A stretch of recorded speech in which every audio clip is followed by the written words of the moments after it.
Hello everyone, this is Rashmi Sinha. Once again, welcome back to my channel where I'm going to shoot another video of Java programming. This is specially for class 9 and 10 of ICSE students. And this is the second video of user-defined method which we have learned in the previous video also of chapter 5, I guess, in a class 10 book. So it may be of any number of in your book. तो आज हम इस video में particularly discuss करेंगे return method को कब और कैसे यूज़ करना है. इससे पिछला वीडियो अगर आप मिस कर गए हैं जिसमें हमने कॉल बाय रेफरेंस और कॉल बाय वैल्यू को डिस्कस किया है, तो प्लीज़ अभी आपके आई बटन पे आ रहा है, उसको देख लीजिए आफ्टर वॉचिंग दिस वीडियो. तो लेट्स बिगिन. सबसे पहले मैं आपको ये बता दूं कि रिटर्न मेथड होता क्या है. जैसा कि आप बोर्ड पर लिखा हुआ देख रहे हैं, हमारे पास दो तरह के मेथड होते हैं. वॉइड जो कोई भी वैल्यू रिटर्न नहीं करती है, राइट, यानी उसके बाद हमें कुछ भी रिटर्न में नहीं मिलता है, सिंपली एक प्रिंटिंग मैसेज जो आपको एग्जाम्पल के तौर पर सामने दिख भी रहा है. अब अगर आप रिटर्न मेथड की बात करो तो रिटर्न मेथड जो होते हैं, value returning method will return any value. This is a reserved keyword in Java and we can't use it as an identifier. It is used to exit from a method with or without a value. कई बार ये method से exit कर जाता है बिना किसी value के. जब आप कोई वैल्यू डालोगे ही नहीं तो वो क्या लेके आएगा बाहर, राइट. अगर आप कोई वैल्यू करते हो इंट्रोड्यूस, तो इन दैट केस वो आपको एक रिटर्न वैल्यू प्रोवाइड करता है. For methods that define a return type or return statement must be immediately followed by return value. ये है रिटर्न मेथड की डेफिनेशन. एक नॉमिनल सी डेफिनेशन है. जैसा कि आप स्क्रीन पर देख रहे हैं कि मैंने एक आसान सा प्रोग्राम बनाया है. हमने पब्लिक स्टैटिक वॉइड वर्ड नहीं डाला क्योंकि ये एक रिटर्न मेथड का प्रोग्राम है जिसमें हमें रिटर्न चाहिए. और आप ये पैरामीटर फॉलो करता है. यहाँ पर पैरामीटराइज्ड आपको इनपुट यहीं पे डालना पड़ेगा. सम नाम का हमने एक मेथड यूज़ किया और यहाँ पर इंट एक्स और इंट वाई हमने दो पैरामीटराइज्ड वैल्यू इंट्रोड्यूस कर दिए. चूँकि हमें इन दोनों वैल्यूज़ को सम करना है तो हमने एक इंट सम नाम का एक और इंटीजर इंट्रोड्यूस किया और x प्लस वाई को वहाँ इंट्रोड्यूस करके सिंपली रिटर्न सम कर देते हैं. इसका फ़ायदा ये होता है कि इस तरह के जो प्रोग्राम्स होते हैं काफ़ी छोटे होते हैं और बहुत जल्दी मतलब ख़त्म हो जाते हैं. मतलब आपको ज़्यादा टेंशन नहीं है, उसको बहुत ज़्यादा फॉर्मेट्स को फॉलो नहीं, सिंटेक्स को फॉलो नहीं करना है. अगर आप इसका एक सेकंड प्रोसेस देखें तो आप इस तरह भी इसको लिख सकते थे जिसमें कि पब्लिक स्टैटिक इंट सम करते, int x int y introduce करते और सिर्फ रिटर्न एक्स वाई कर देते, तो भी ये दोनों वैल्यूज़ की जोड़ को, यानी इन वैल्यू को, अभी मैंने एक्चुअल पैरामीटर डाले नहीं है, ये बस फॉर्मल पैरामीटर्स है.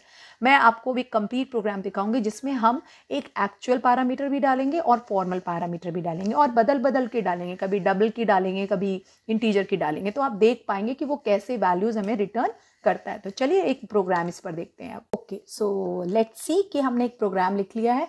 Public class compute cube demo नाम का एक हमने नेम रखी है क्लास की. अब हम पब्लिक इंट फाइंड क्यूब नाम का एक मेथड रखते हैं और पैरामीटराइज्ड वैल्यू यानी कि फॉर्मल पैरामीटर यहाँ डाल देते हैं. ठीक है. अब इंट रिजल्ट में रिजल्ट का फॉर्मूला लिख दीजिए. कैसे आपको रिजल्ट चाहिए, क्यूब है चूंकि, तो आपको तो 3 टाइम्स मल्टीप्लाई करना पड़ेगा. रिटर्न रिजल्ट करा लीजिए, यानी ये वैल्यू जो है रिजल्ट जिसका वैल्यू ये है और जो रिलेटेड है इससे. तो जब हम x की वैल्यू इंट्रोड्यूस करेंगे तो डेफिनेटली वो आपस में कोरिलेट हो जाएंगे. ठीक है. अभी हमने कुछ भी इंट्रोड्यूस नहीं किया है क्योंकि ये रिटर्न मेथड जो होती है वो भी एक इन्वोक मेथड है, यानी यूजर्स चॉइस मेथड है, जिसमें मेथड जो है जिससे में यूज़र की चॉइस मांगी जाती है कि आप क्या यूज़र वैल्यू डालना चाह रहा है. अब यूज़र अपनी वैल्यू यहाँ के बाद इंट्रोड्यूस करेगा जो कि इसका सेकेंड पार्ट है. यहाँ पे आप ध्यान से देखिए, सेकेंड पार्ट में हमने लिखा है पब्लिक वॉइड कंप्यूट क्यूब. ठीक है, ये एक मेथड क्रिएट कर लिया हमने. यहाँ पर हमने नम की वैल्यू डाल दी 5. अब आप सोचेंगे कि नम तो कहीं है ही नहीं. कोई बात नहीं, अभी आ रहे हैं हम उस बात पे. हमने इंट माई रिजल्ट जो है इस नाम का एक नया वैल्यू इंट्रोड्यूस की. ये रिजल्ट है, सॉरी इसका एल छूट गया. ओके, रिजल्ट नाम की एक वैल्यू इंट्रोड्यूस की. अब ये जो रिजल्ट है माई रिजल्ट वो फाइंड क्यूब से कनेक्ट है. फाइंड क्यूब आपने कहाँ देखा था, जल्दी देखिए. फाइंड क्यूब आपने देखा हुआ है सबसे ऊपर में यहाँ पर, है ना. तो फाइंड क्यूब इससे रिलेट हो जाएगा यहाँ जाके, यानी फाइंड क्यूब उसी वैल्यू को लेगा जो आप जो भी रिजल्ट की वैल्यू आएगी वो फाइंड क्यूब इससे कनेक्ट हो जाएगा आराम से.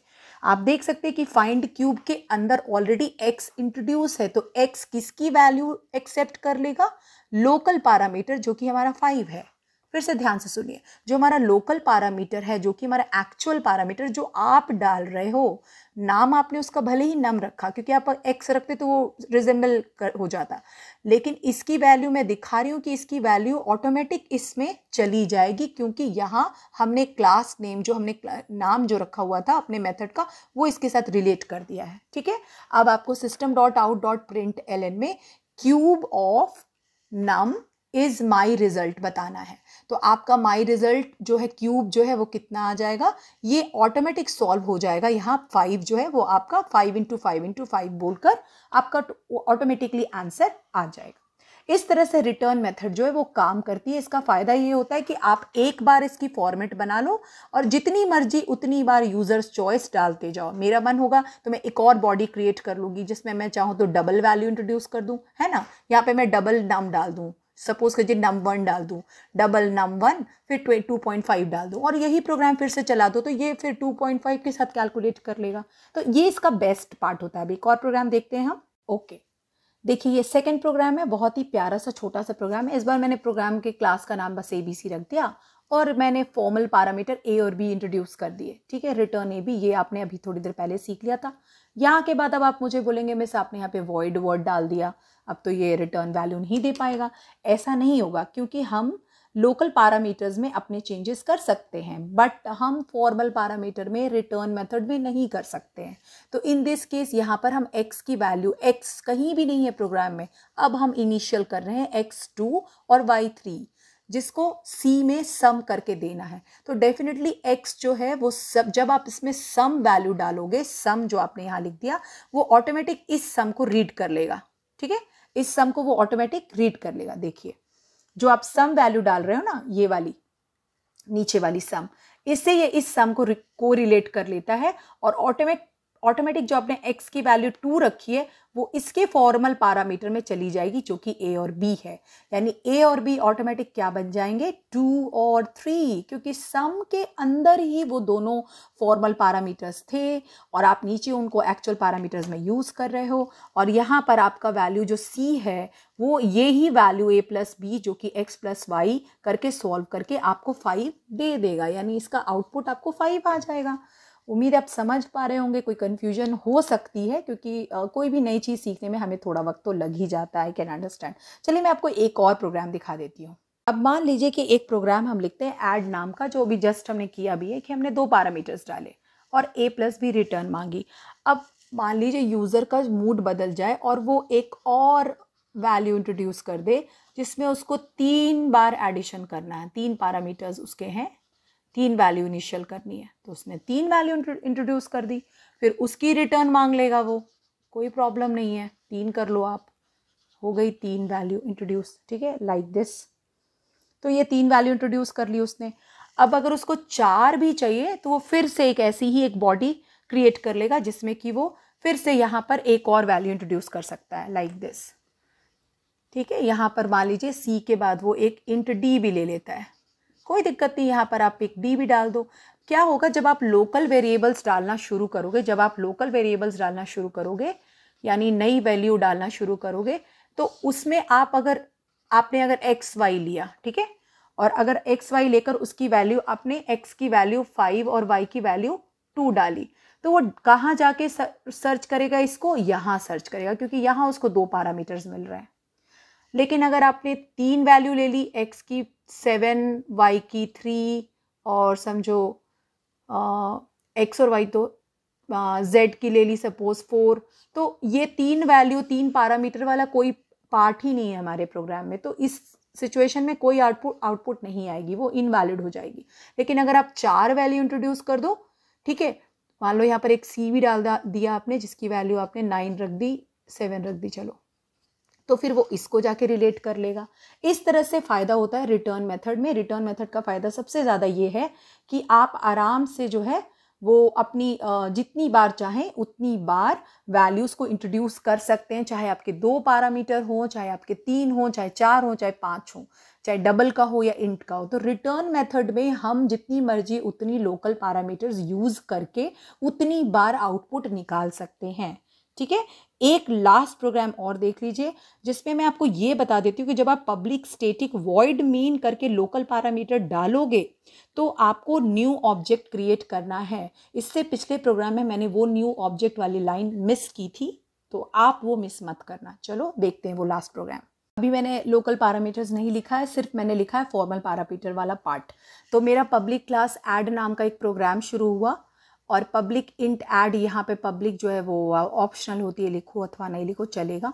ऐड नाम का एक मेथड है, ये आपका मेथड है। प्लीज़ ये सब आप अगर दिक्कत है तो प्लीज़ पढ़ें अच्छे से बुक। ये आपका क्लास का नेम है। बहुत सारे ऐसे स्टूडेंट्स हैं जो ये चीज़ छोटी छोटी बातें भी नहीं जानते। अब आप दो वैल्यू इनिशियलाइज कर रहे हैं, ए और बी, ठीक है। पैरामीटराइज्ड कर सकते थे, यहाँ अलग से भी डाल सकते थे, हमने एक अलग से डाल दिया क्योंकि हम सिर्फ रिटर्न मेथड आपको करके दिखा रहे हैं। तो यहाँ पर हमने ए और बी की वैल्यू डाल दी, सी में हमने ए प्लस बी डाला। बहुत ही बेसिक सा प्रोग्राम है और रिटर्न सी कर दी। यहाँ तक उम्मीद है आपको समझ आ गया हो। अब आगे आप क्या करेंगे, तो आगे देखिए, मैं आपको एक मिनट ये रब करके दिखा देती हूँ। अब मैंने लिख दिया public static void main string args वाला जो मेन मेथड होता है वो मैंने लिख दिया। जब मैं मेन मेथड लिख देती हूँ तो डेफिनेटली चूंकि जो हमारे पास वॉइड आ जाता है, स्टैटिक आ जाता है, स्टैटिक का मतलब आपने लॉक कर दिया प्रोग्राम को, तो ऐसे केस में ये रीड नहीं कर पाएगा। तो अब आपके क्लास का नाम क्या था, देखिए ऊपर जाइए, देखिए क्लास का नाम क्या था, जल्दी से देखिए। क्लास का नाम था ना ऐड, था ना ऐड। तो हमने क्लास के नाम से ही एक न्यू ऑब्जेक्ट यहाँ क्रिएट किया है ऐड नाम का, वही क्लास नेम लिखना है। और न्यू ऑब्जेक्ट क्रिएट करने का तरीका क्या है, ऐड लिखिए और ऑब्जेक्ट की जगह पर आप ओबी या ओबीजे कोई भी वैल्यू ले सकते हैं। आप एडीवी ऐड भी लिख सकते थे, एडी भी लिख सकते थे, ठीक है। बट वो आप पर डिपेंड करता है आपको क्या लिखना है। फिर मैंने यहाँ कैसे लिखना होता है, क्लास नेम ऑब्जेक्ट न्यू, फिर से क्लास नेम और ये ब्रैकेट लगाने होते हैं। ये आपका प्रोसेस होता है जो है न्यू ऑब्जेक्ट लिखने का, ठीक है। इसके बाद आप सेमीकोलन लगा दीजिए। ये मैंने इंट सी जो है, इंट एक्स जो है वो मैंने एक इनिशियल वैल्यू की जो मेथड है, जो ऐड मेथड को कॉल कर रही है, ठीक है। ये मेथड है आपका, ये मेथड है जो ऐड को कॉल कर रही है। अब आप system.out.println में x की वैल्यू कॉल कीजिए तो ऑटोमेटिकली x कैसे रिलेट हो जाएगा जाके c से, क्योंकि वो ऐड मेथड को रिलेट कर पा रहा है। तो वो x जो है वो आपके ऐड मेथड, ऐड क्लास में चलने वाले हर वैल्यू को रीड कर सकता है, क्योंकि ये लोकल वेरिएबल है जो कि फॉर्मल वेरिएबल से इफेक्टेड हो जाते हैं।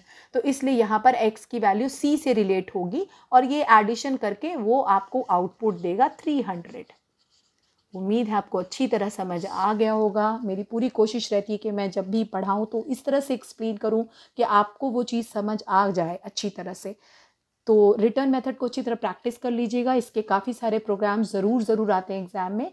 और आप जावा की मेरी सीरीज़ है क्लास 9 एंड 10 की, वो देख लीजिए। अगर कुछ भी मिस हो गया है वो भी आपके स्क्रीन पर अभी आ रही है। सो टिल देन अपना ध्यान रखें। Thank you.